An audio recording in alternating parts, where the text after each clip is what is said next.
Hero করা অবস্থায় যখন নাকি অফার দিল যে একটি ছবি হচ্ছে, নাম ভালোবাসার রং, মাহি এবং বাপ্পির প্রথম ছবি, সেই ছবিতে ভিলেন করতে হবে। তুমি শুধু আমার, তুমি শুধু আমার, এই জীবনের কাহিনী। বাজে একটা লোক জাজ মাল্টিমিডিয়ার মালিক আজিজ সাহেবের, ওনার দোষ, কারণ উনি আমাকে খারাপ বানিয়েছে,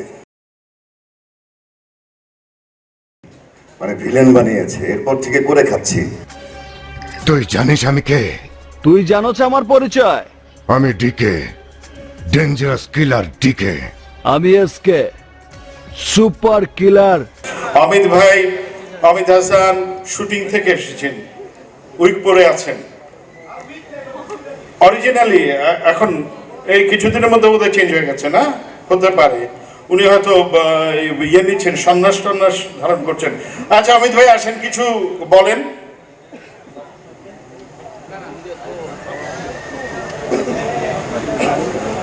মানে সন্ন্যাসটা বুঝলাম না, একটু বুঝে গেলে ভালো হতো। এটা হচ্ছে আধুনিক আধুনিক সন্ন্যাস আর কি। এই কাটিংটা ঠিক ও, আছে, আচ্ছা। এটা হচ্ছে হিরো কাটিং, আর এটা হচ্ছে সন্ন্যাস কাটিং। আসলে বাজে একটা লোক জাজ মাল্টিমিডিয়ার মালিক আজিজ সাহেবের, ওনার দোষ, কারণ উনি আমাকে খারাপ বানিয়েছে। ওনার প্রথম ছবি ভালোবাসার রং ছবিতে আমাকে উনি খারাপ বানিয়েছে আর কি, মানে ভিলেন বানিয়েছে। এরপর থেকে করে খাচ্ছি। একদিকে পৃথিবী, একদিকে তুমি যদি থাকো, আমি তোমারই বুকে রব, আর কোনোখানে যাব না। তাই প্রথমে আজিজ ভাইকে ধন্যবাদ জানাচ্ছি, এবং এই ছবির পরিচালক ছিল শাহিন সুমন। হিরো করা অবস্থায় যখন নাকি অফার দিল যে একটি ছবি হচ্ছে, নাম ভালোবাসার রং, মাহি এবং বাপ্পির প্রথম ছবি, সেই ছবিতে ভিলেন করতে হবে। মোটামুটি খেপে গেলাম, পারি তো সবাইকে মারি। তারপরও পরীক্ষামূলকভাবে করতে যেয়ে দেখলাম যে দর্শক ভালো পছন্দ করেছে, ইন্ডাস্ট্রির লোকও যখন পছন্দ করে, তাহলে যেদিকে ঝড় বাতাস সেদিকেই যাওয়াটাই ভালো, নাকি কি বলেন আপনারা? যাই হোক, ট্রেলার দেখলাম, খুব ভালো লাগলো, অসাধারণ। আমি কিছু কিছু জিনিস চিন্তা করেছি, তার বাইরে কিছু দেখেছি। যে ট্রেলারে যা থাকে, গান থাকে, ফাইট থাকে, অমুক থাকে, একটু অন্য প্যাটার্নের ছবি, সমসাময়িক ঘটনা নিয়ে যে ছবিটি হয়েছে, আমার বিশ্বাস যে এই ছবিটি সুপারহিট হবে, এবং সিয়াম এবং পূজার অনেক নাম হবে, এবং সাথে পরিচালকের আমার দোয়া রইল। আর আমি কি বলবো, আমার বন্ধু খায়ও বেশি, কথাও বলে বেশি, সবই বলে গেছে। আমি আর কিছু বলতে চাই না, তাকে ধন্যবাদ জানাচ্ছি।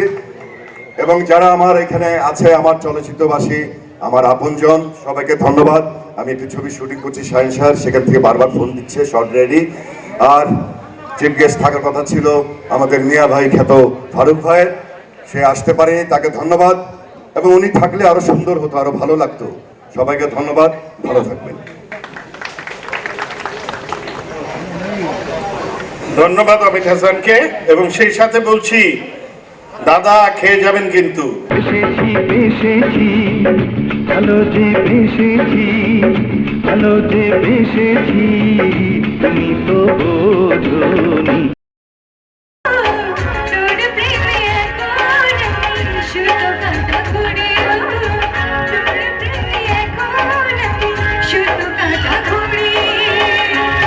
ডন সিনেমা নাকি জাজ মাল্টিমিডিয়ার সর্বশেষ সিনেমা। এরপর আপাতত আর কোনো সিনেমা নির্মাণ করবে না বাংলা সিনেমার ডিজিটালের প্রযোজনা প্রতিষ্ঠান। এমনকি তারা বিগ বাজেটের মাসুদ রানা নির্মাণের ঘোষণা দিলেও আপাতত আর সেটি নির্মাণ হচ্ছে না, এমন তথ্যই জানিয়েছে জাজ মাল্টিমিডিয়ার সংশ্লিষ্ট একটি সূত্র। সূত্রটির দাবি, একের পর এক মানসম্মত সিনেমা নির্মাণ করেও অনেক সিনেমার পুঁজি পর্যন্ত ঘরে তুলতে পারেনি জাজ মাল্টিমিডিয়া। তার উপরে তাদের কোনো সিনেমা মুক্তি দিতে গেলে ব্যাপক ষড়যন্ত্রের শিকার হতে হয়েছে। সবশেষে বিভিন্ন প্রযোজকের সিনেমা প্রদর্শনের মাধ্যমে টিকে ছিল তারা, কিন্তু তা দিয়েও খুব একটা লাভের মুখ দেখছিলেন না তারা। কারণ হিসেবে জানিয়েছেন ঢালিউডে একমাত্র সুপারস্টার শাকিব খানের সিনেমাই চলে, কিন্তু এই তারকা সবসময় এই প্রযোজনা প্রতিষ্ঠানকে শিডিউল দিতে পারে না। মাঝে মধ্যে সিয়াম আহমেদের মতো কয়েকজন নতুনদের নিয়ে সিনেমা করলেও তাদের বিরুদ্ধে একের পর এক ষড়যন্ত্র শুরু হয়।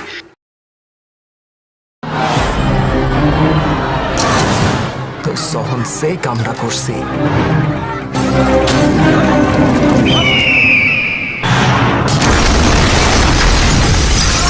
এইটারে নিজের ধর্ম মনে করে করছি।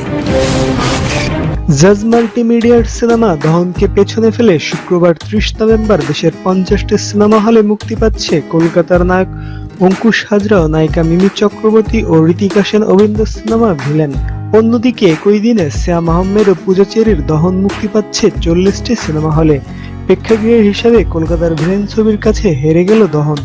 জানা গেছে 7টা চুক্তির বিনিময়ের মাধ্যমে দেশে ভিলেন মুক্তি দিচ্ছে ঢাকার UN Ahmed traders. I'm Ria. I'm Sneha.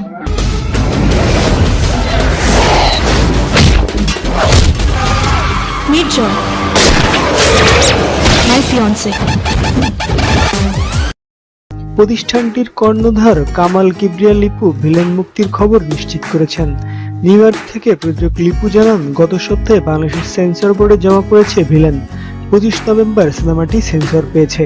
মঙ্গলবার সেন্সর বোর্ড থেকে ছাড়পত্র সংগ্রহ করা হয়েছে, তাই 30 নভেম্বর মুক্তিতে আর কোনো বাধা নেই ভিলেনের ক্ষেত্রে। উল্লেখ্য, পশ্চিমবঙ্গে ভিলেন মুক্তি পেয়েছিল গত 12 অক্টোবর দুর্গাপূজায়।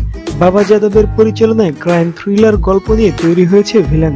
এই সিনেমাটি প্রযোজনা করেছে শ্রী ভেঙ্কটেশ ফিল্মস অর্থাৎ SVF।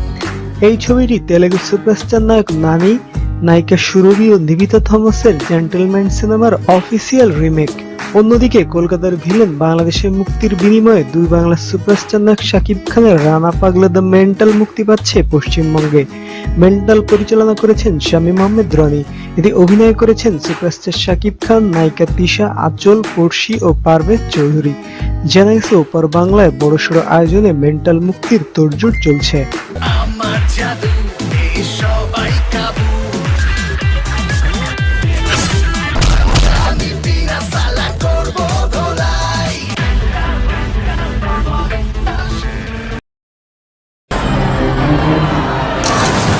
তো সহন সে কামটা করছি, এইটারে নিজের ধর্ম মনে করে করছি।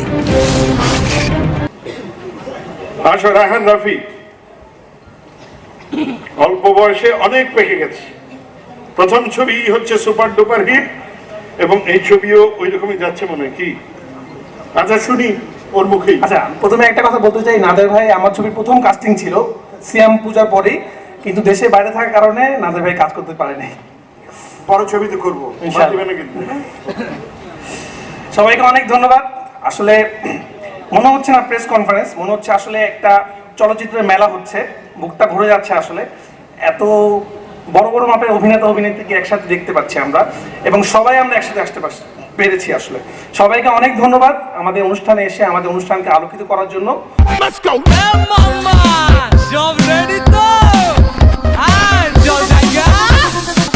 হাজির বিরিয়ানি আর মালে ঢাল পানি। প্রথমেই বলতে চাই, এরকম একটি গল্পের ছবি করার জন্য প্রথম যিনি সাহস করেছেন জাজ মাল্টিমিডিয়া। আমি প্রথমে যখন আজিজ ভাই আমাকে গল্পটা স্টোরিটা বলে আমরা এই ধরনের একটা গল্পে যাবো, আমি প্রথমে থকে যাচ্ছিলাম। তখন আমি পুরামন 2 শুটিং করছি, যে ভাই এই ধরনের গল্পে ছবি কোনো সমস্যা নেই, তুমি তোমার মতো করে করো। তো আমার জাজ মাল্টিমিডিয়াকে ধন্যবাদ দিতে চাই এই ধরনের একটি সাবজেক্টে ছবি করার জন্য। জাজের জন্য একটি তালি চাই। কিন্তু এই দিন সেই কামটা আমি করছি।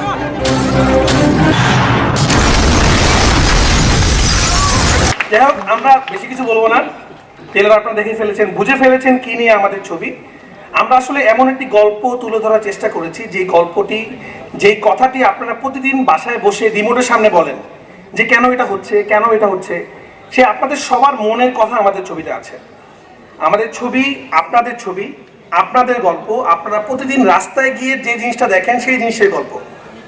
তো আমার মনে হয় আপনারা রিলেট করতে পারবেন, এবং আপনাদের মনে হবে যে এই ছবিটি এখন দরকার ছিল, এবং এই ছবিটি আরো আগেই হওয়া উচিত ছিল, যেহেতু সামনে নির্বাচন। আমি যেহেতু 30 তারিখে আমাদের ছবি রিলিজ, সবকিছু 30 তারিখে পরেই হবে, নিজের ছবি নিয়ে নিজে কিছু বলবো না। লাস্ট একটা কথাই বলতে চাই, সিয়ামের লাস্ট একটা ডায়লগ ছিল, সেই ডায়লগটা দিয়ে আমি আমার বক্তব্য শেষ করতে চাই। আমি আমার নেতাকে একটা কথা কই, ক্ষমতার লেগে আপনারা আর একটা মানুষের মাইরেন না। আমি আমাকে নেতাকে পায়ে ধরে একটা কথা কই, আপনারা ক্ষমতা জনে লেগা আর কাউরে মাইরেন না। প্লিজ ক্ষমতার জন্য আর একটা জীবন আপনারা নেবেন না, প্লিজ। থ্যাংক ইউ সবাইকে। ধন্যবাদ রায়হান রাফিকে। পুলিশে কইছে 24 ঘন্টার সময়, এর মধ্যে হয় ক্রস ফায়ার নাইলে গ্রেফতার।